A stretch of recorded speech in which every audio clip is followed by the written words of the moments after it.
உயிரோட விடக்கூடாது.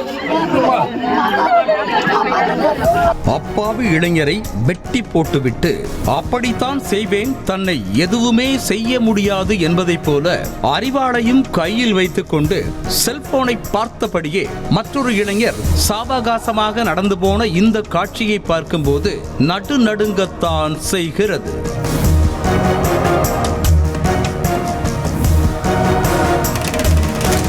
புதுக்கோட்டை மாவட்டம் திருக்கோகர்ணம் எடத்தெருவைச் சேர்ந்தவர் 26 வயதான பிரகாஷ். இவர் தனது வீட்டருகே உள்ள விநாயகர் கோவிலை கடந்த 5 ஆண்டுகளாக பராமரித்து வந்திருக்கிறார். மேலும் வீடு வீடாக சென்று பேப்பர் போடுவது, பால் பேக்கேஜ் போடுவது என இருந்த பிரகாஷ் திலகர் திடல் அருகே உள்ள மாட்டு தீவன கடை ஒன்றில் அக்கவுண்டன்டாக பணியாற்றி வந்திருக்கிறார். திருக்கோகர்ணம் பகுதியைச் சேர்ந்த ராஜேந்திரன் என்பவர் விநாயகர் கோவில் இடத்தை ஆக்கிரமித்து குடிசை போட்டதாக கூறப்படுகிறது. அப்போது கோவிலில் பராமரிப்பு பணிகளை செய்து வந்த பிரகாஷிற்கும் ராஜேந்திரனுக்கும் இடையே வாக்குவாதம் ஏற்பட்டிருக்கிறது.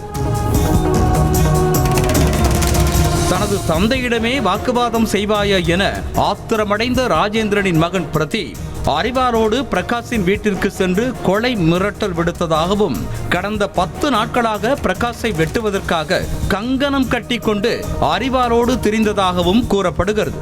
இது தொடர்பாக பிரகாஷின் பெற்றோர் கடந்த மாதம் 25ஆம் தேதி திருக்கோகர்ணம் காவல் நிலையத்தில் புகார் அளித்திருப்பதாகவும், ஆனால் போலீசார் எந்த நடவடிக்கையும் எடுக்கவில்லை என சொல்லப்படுகிறது.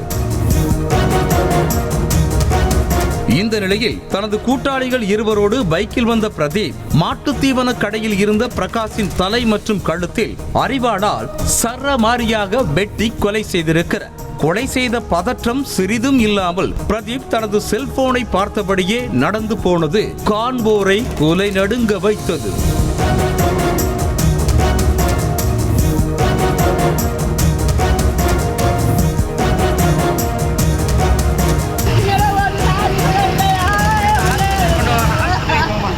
பிரகாஷ் கொல்லப்பட்ட தகவல் அறிந்து ஓடி வந்த உறவினர்கள் மற்றும் நண்பர்கள் புதுக்கோட்டை தஞ்சாவூர் சாலையில் உருண்டு புரண்டு மறியல் போராட்டத்தில் ஈடுபட்டனர். அப்போது போலீசார் அவர்களை கலைந்து செல்லுமாறு கூற, குற்றவாளியை தூக்கில் போடாமல் இடத்தை காலி செய்ய மாட்டோம் என உறவினர்கள் கூற, போராட்டக்காரர்களுக்கும் போலீசாருக்கும் இடையே வாக்குவாதம் ஏற்பட்டது.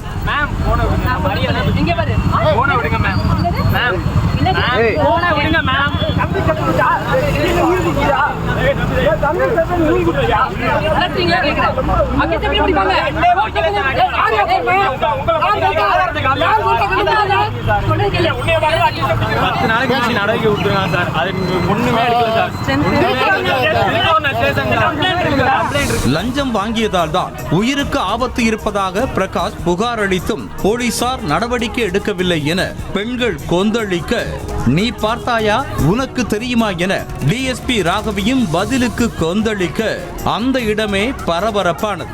கூடவே போக்குவரத்து பாதிப்பும் ஏற்பட்டது.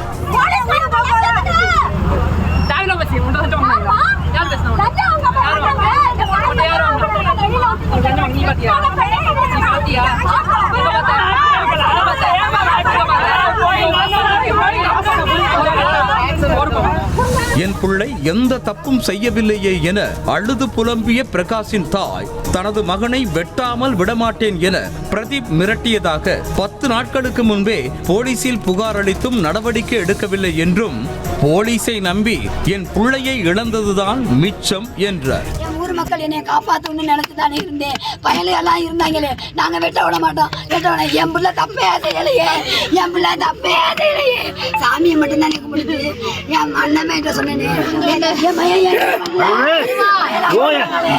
இதே போல தனது சொந்த பெரியம்மா உள்ளிட்ட 5 பேரை ஏற்கனவே பிரதீப் வெட்டி உள்ளதாகவும், அவனை ஊருக்குள்ளேயே விடாதீர்கள் என புகார் அளித்தோம் என கூறிய உறவினர்கள் பிரதீப்பை சுற்றவிட்டு பிரகாஷின் உயிரை பறித்ததே போலீசார்தான் என குற்றம் சாட்டினர். இந்த பையனோட சொந்த பெரியம்மா வெட்டியிருக்கேன், எங்க அண்ணன் மயனை வெட்டியிருக்கேன், இன்னும் 2 பயல்களை விரட்டி வெட்ட வந்திருக்கேன். இப்போ செத்த பயலை ஒரு தடவை வெட்டியிருக்கேன். இத்தனை வெட்டினவனை உள்ளே விடக்கூடாது ஊருக்குள்ளேன்னு நாங்கள் எஸ்பி அம்மாட்ட போய் கம்ப்ளைண்ட் கொடுத்துருக்கோம், திருக்கோர்ணம் போலீஸில் போய் கம்ப்ளைண்ட் கொடுத்துருக்கோம். இன்றைக்கி அவனை சுத்த விட்டுட்டு அவன் கஞ்சா குடிக்கிறவன்கிட்ட எங்கள் பிள்ளைய காப்பாற்றுங்கன்னு சொல்லியிருக்கோம். எங்கள் பிள்ளைய காப்பாற்றாம அந்த போலீஸ் ஏன் விட்டுச்சு? இது ஒருபுறம் இருக்க எடத்தருவில் உள்ள கொலையாளி பிரதீப்பின் வீடு பற்றி எரிந்தது. இதனையடுத்து அங்கு வந்த தீயணைப்பு வீரர்கள் 2 மணி நேரத்திற்கு மேலாக போராடி தீயை கட்டுக்குள் கொண்டு வந்தனர். தலைமறைவாக இருக்கும் பிரதீப் மற்றும் அவனது கூட்டாளிகளை தீவிரமாக தேடி வரும் போலீசார் ஊர் மக்களை ஆத்திரத்தில் தீ வைத்தார்களா அல்லது உண்மையிலேயே எதிர்பாராத விதமாக தீ விபத்து ஏற்பட்டுள்ளதா என்றும் விசாரணை மேற்கொண்டு வருகின்றனர். செய்திகளை உடனுக்குடனும் துல்லியமாகவும் தெரிந்து கொள்ள சப்ஸ்கிரைப் பண்ணுங்க.